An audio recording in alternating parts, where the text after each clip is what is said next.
Hi everybody, it's R.J.Storm. So a lot of people ask me about Pete's Banjo Bridge.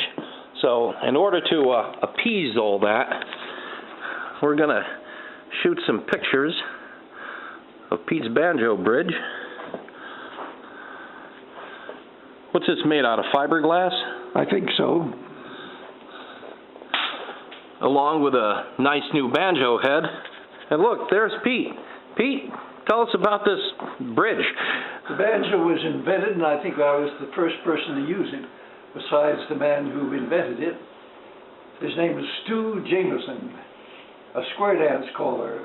Toshi and I met him at a square dance club 70 years ago. And about 10 or 20 years later, he invented this, and when I made my banjo, or made the neck at least, he gave me this. It's one thing for sure, Pete, it'll never tip over.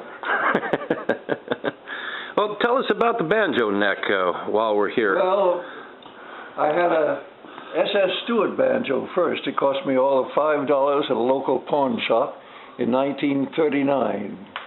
However, it broke when I jumped off a freight train, and I bought a second banjo for $10.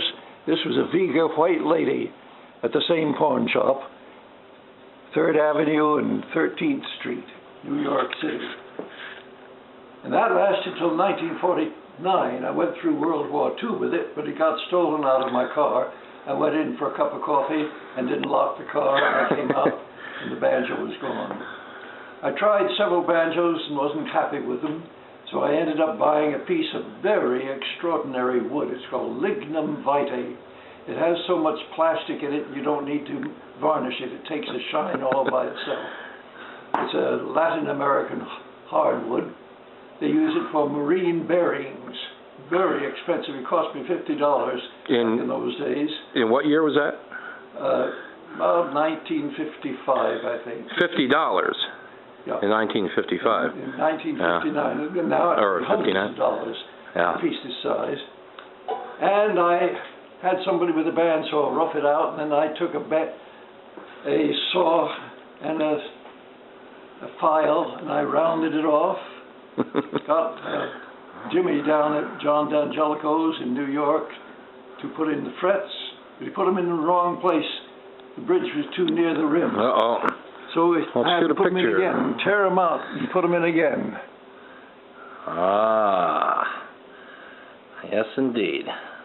And I've used it now 50 years or more. Okay. Thanks, Pete. How about your words on there? Tell us, how did you come up with that? Woody Guthrie, the fellow who wrote This Land Is Your Land, he went through World War II with a sign on his guitar. This machine kills fascists. And he really wanted his guitar to help win the war. After the war, he kept it on. He said, Woody, Hitler's dead. Mussolini's dead. Why don't you take the sign down?